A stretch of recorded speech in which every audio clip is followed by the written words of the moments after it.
usisahau kusubscribe, like na Katika maelezo yangu wakati naanza nilisema misingi ya umoja wa vijana na nilitaja baadhi ya vitu ambavyo tunatakiwa tufanye.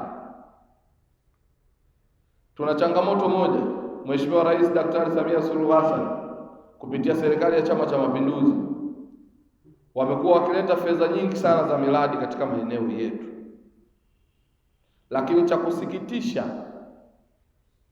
tuna miradi mingi ambayo inachukua muda mrefu kukamilika, lakini pia kuna mingine inakamilika ambayo haina ubora na inaenda kuwa kero kwa jamii yetu, na ndiyo inayochangia Chama cha Mapinduzi kusemwa vibaya. Nitumie fursa hii kutoa maelekezo kwenu viongozi wa wilaya.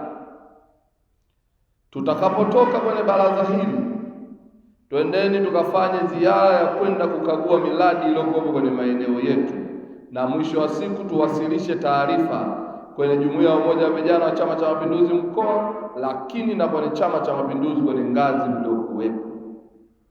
Twendeni tukamsaidie Mheshimiwa Rais kwenda kuhakiki na kusimamia zile fedha zinazoletwa kwa ajili ya utekelezaji wa miradi. Kwa hili ni wajibu wetu.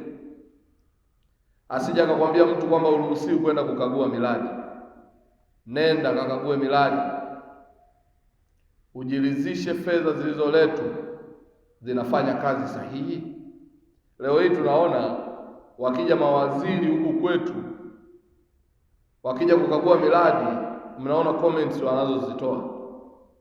Sasa sisi Jumuiya ya Umoja wa Vijana tunaenda tukafanye wajibu wetu na kazi ambayo tunatakiwa kuifanya, ili tukishapeleka taarifa kwenye chama kikaishauri serikali na kuweza kuwakumbusha wajibu wao wa kutekeleza miradi ambayo itakuwa bora, ambayo itakuwa inaakisi thamani ya fedha ambayo imeletwa. CCM oyee!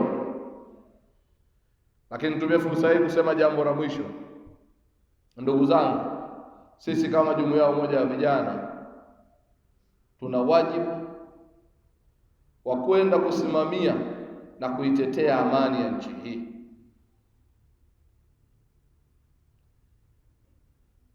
Taifa ambalo halina amani, maendeleo hayapo. Taifa ambalo halina amani, haki hakuna.